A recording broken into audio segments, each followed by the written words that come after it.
Hi everyone, today happens to be Thrift Shop Day. I believe this is mostly celebrated in America, but I took the opportunity today to go to some of my favourite opportunity shops in Australia, which are basically thrift or charity shops. We just call them op shops because that's what we do here.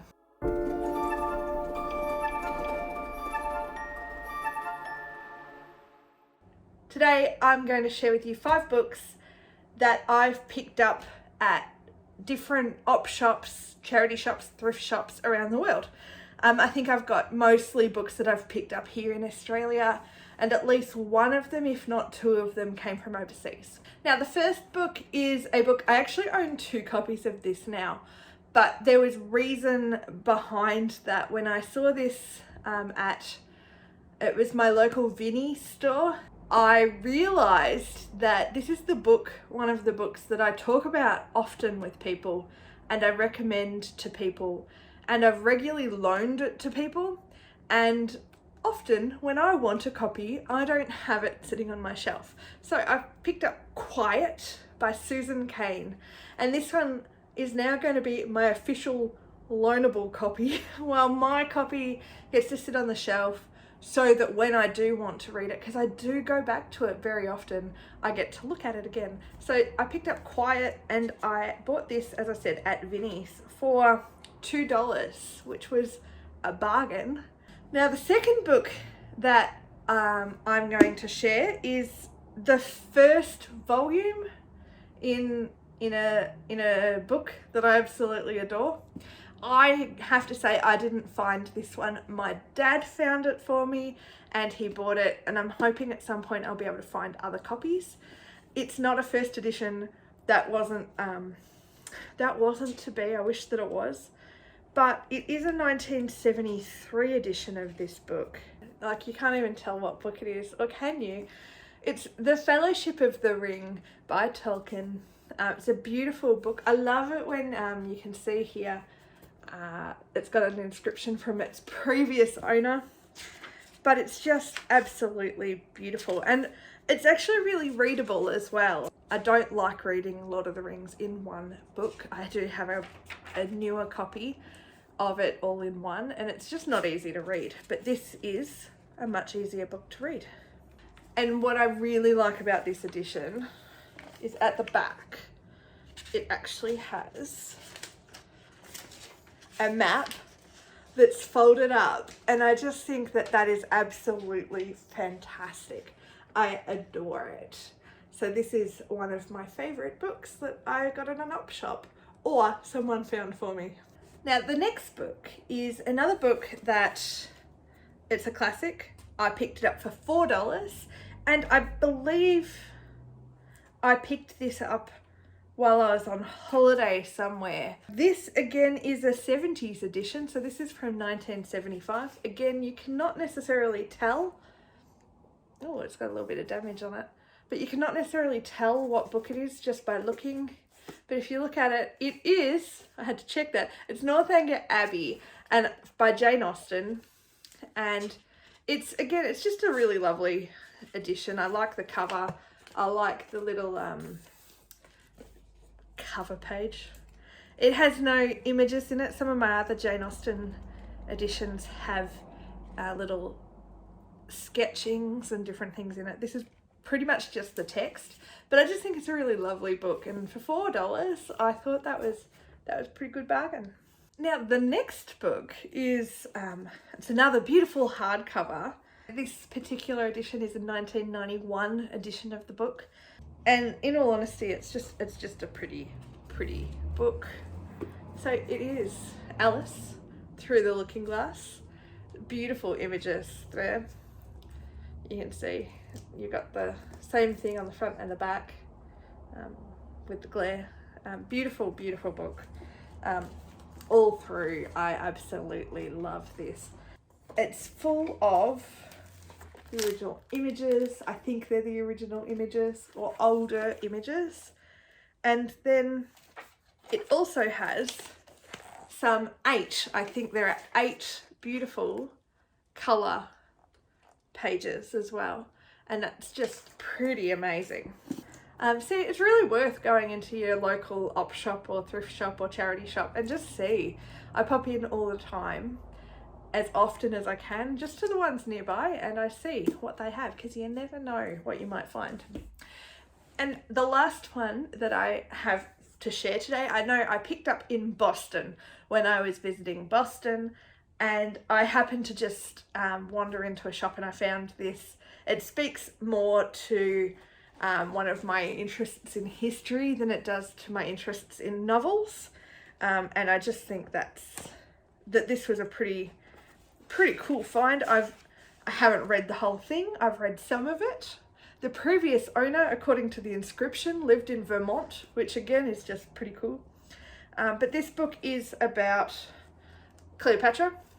It's just been one of those things. Cleopatra is someone who's long fascinated me, and I really just love, look, even including here things like a picture of the Nile River. They're black and white images, and they're just, it's a great book. And I think sometimes when I go into these shops, I often look at the novels, and I don't look at the other books. So it's definitely just worth picking up some different things sometimes. So there are the 5 books that I thought that I'd share with you. The 5 things that I've picked up at thrift shops or op shops or charity shops to share with you to celebrate Thrift Shop Day, because what a great day to celebrate. We get new things for ourselves and we can support charities and other organisations at the same time. So speaking of which, all I really want to do is share the books that I picked up today. So I'm just going to really quickly go through. So for $5 each, I bought As Old as Time and So This Is Love, A Twisted Tale. I've been eyeing these off new for some time. I didn't really want to buy them, but now I have them and I'll pass them on when I finish reading them. So they should be really cool. The next 2 books are by the same author. I haven't read either of these books before. I've never read anything by this author before, but there's a TV show that I've watched a few episodes of, an Australian show, that I really enjoyed watching, and I've always thought that that's something that I'd like to read. So these are Murder in the Dark and Away with the Fairies. They're Fryn Fisher mysteries by Kerry Greenwood, and they're set in the 1920s, and they're basically mysteries. I think they're murder mysteries, and I bought these for $2 each, so that's awesome. This one is talking about Jane Austen in Baghdad. No, I know nothing about this book. I'm very excited about it and about how Jane Austen can impact them, because she's great. The Last of the Bonagilla Girls. This by Victoria Perman. This is set in the 50s. It's, or what does it say here, rather than me make it up? It's both a tribute to female friendship and a joyous celebration of what it is to call Australia home, no matter where your journey begins. And I'm really trying to make an effort to read a few more Australian novels, and I really think that this speaks to the immigration story. It's about Hungarian Elisabetta and her arrival in Australia and what happened after that in the 50s. And I've wanted to read this for a while, so pick that up for, again, $2. Now this is an example, this one, of me picking up a book based on its cover. This is stunning. Leanne Hearn, Blossoms and Shadows. It intrigues me. It's set in Japan in 1857. Again, $2. Bargain. But the cover is absolutely incredible. And I'm just really looking forward to reading something a little bit different. Japan is not a country that I read a lot of books set in. So I'll be interested to read that and find out a little bit more about the author. I honestly know nothing about her. I know nothing about this book. I picked it up because it had a pretty cover. It's all nice and shiny. Can you see that? It's shiny. The next book I already have a copy of. It's sitting up. Oh, you can't see it. It's on the next shelf up. But I have a habit of buying multiple copies of different covers of books. And I didn't have this cover. And now I have this cover of book 7 of The Wheel of Time. This was $1. This one, it's not in the, like, it's definitely been read and well loved, but I just wanted a different cover of A Crown of Swords by Robert Jordan. And the next two books, I think you'll see a common theme in them. I quite like reading variations of classics that I love. So this one intrigued me, another $2 book, Pemberley at the Sea.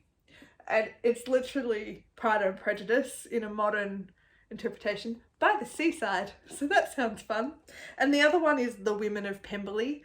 And this is book 2 in the Pemberley Chronicles. I haven't read book 1, I don't think, but I think I can cope. And it's a companion volume to Jane Austen's Pride and Prejudice, set in Victorian England. So I'm guessing about the children of Elizabeth and Mr. Darcy. So anyway,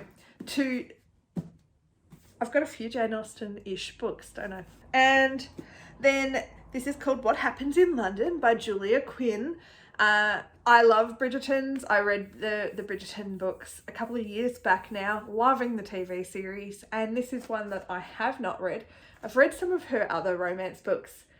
The Smythe Smith Quartet, which is set in the same world as the Bridgertons, had me in fits of laughter. Like, I honestly don't think I've laughed so much during a romance novel. And the last book, again, this one, $2. I bought a lot of $2 books today. And this one is a collection of, I think it's short stories, but I guess, again, I will find out. This is Legends, and it features Terry Pratchett, Anne McCaffrey, George R.R. Martin, Tad Williams, and Robert Jordan. And I just think that was pretty cool, a pretty cool find. I like books that I've read of 4 of the 5 of those authors. Actually, I haven't finished reading any Terry Pratchett. I've started reading Terry Pratchett, but I haven't finished it. So there we go. So that is my my bit of an unpacking of the books that I bought today and some of the other books that I've bought at charity shops in honour of Thrift Shop Day.